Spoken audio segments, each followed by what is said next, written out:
আসসালামু আলাইকুম দর্শক, আশা করি সকলেই ভালো আছেন। জাতীয় নাগরিক পার্টি এনসিপির দলটির যুগ্ম আহ্বায়ক সরোয়ার তুষারের উপর দেওয়া শোকজ নোটিশ প্রত্যাহার করেছে।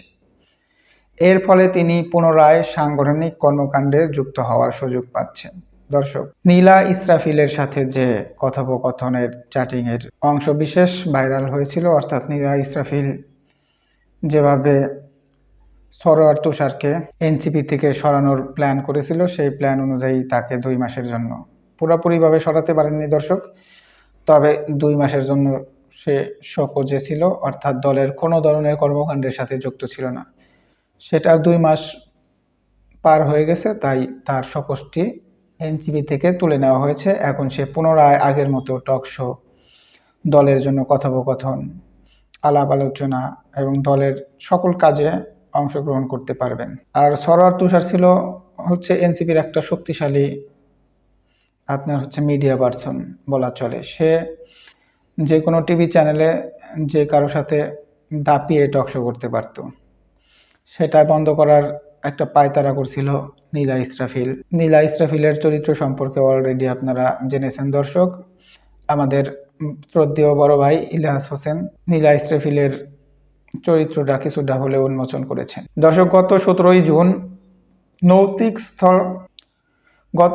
জুন নৈতিক স্খলনজনিত অভিযোগে সরোয়ার তুষারের কাছে কারণ দর্শানোর নোটিশ পাঠিয়েছিল এনসিপি। পরে তিনি দলের শৃঙ্খলা কমিটির কাছে লিখিত জবাব জমা দেন। জবাব বিশ্লেষণ ও সামাজিক যোগাযোগ মাধ্যমে ফাঁস হওয়া ফোনালাপ সহ সার্বিক পরিস্থিতি পর্যালোচনার পর এনসিপি তাকে 2 মাস সাংগঠনিক কর্মকাণ্ড থেকে বিরত থাকার নির্দেশ দিয়েছেন। অর্থাৎ কারণ দর্শানোর নোটিশ দেওয়া হয়েছিল সরোয়ার তুষারকে। সরোয়ার তুষার নীলা ইসরাফিলের সাথে ফোনালাপ ফাঁস, প্লাস ওই যে চ্যাটিং, ফেসবুক বা মেসেঞ্জারের চ্যাটিং যেটা বলে, সেটার যে কিছু স্ক্রিনশট নীলা ইসরাফিল ফাঁস করেছিল, ওইটার ভিত্তিতে সে তার মতো করে জবাব দিয়েছে।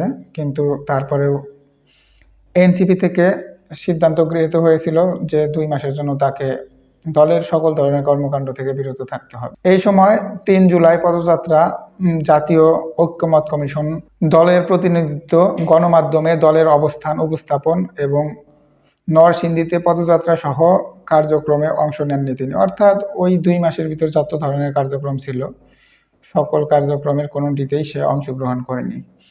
2 মাসের সাংগঠনিক বিরতি শেষে সরোয়ার তুষারকে পুনর্বহাল করার সিদ্ধান্ত নেয় এনসিপি। এর মধ্যে তার বিরুদ্ধে আনা অভিযোগের সংশ্লিষ্ট শোকজ নোটিশটি প্রত্যাহার করা হয়েছে। দর্শক, সরোয়ার তুষার যেটা বললাম যে এনসিপির মিডিয়া পার্সনের ভিতর সব থেকে শক্তিশালী ছিল।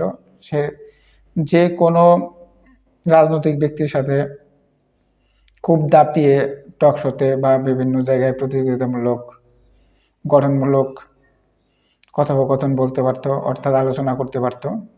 সেই সরোয়ার তুষারের জনপ্রিয়তা কিভাবে ধ্বংস করেছে নীলা ইসরাফিল, সেটা জেনেছেন। যদিও তার বিরুদ্ধে অভিযোগ আনা হয়েছিল যে এটা বা যে কোনো রাজনৈতিক দলই হোক, নীলা ইসরাফিলকে ব্যবহার করে এনসিপিকে ধ্বংস করার জন্য সরোয়ার তুষারকে ফাঁদে ফেলা হয়েছিল। দর্শক, সরোয়ার তুষারকে নীলা ইসরাফিল কি সত্যিই ফাঁদে ফেলেছিল বলে আপনারা মনে করেন? যদি তাই হয়ে থাকে তাহলে অবশ্যই কমেন্টসে জানাবেন। এখন সরোয়ার তুষার আবার ব্যাক করলো এনসিপিতে। আশা করি এনসিপি আবার জল উঠাবে টকশোতে খবরে। ধন্যবাদ সকলকে। আসসালামু আলাইকুম।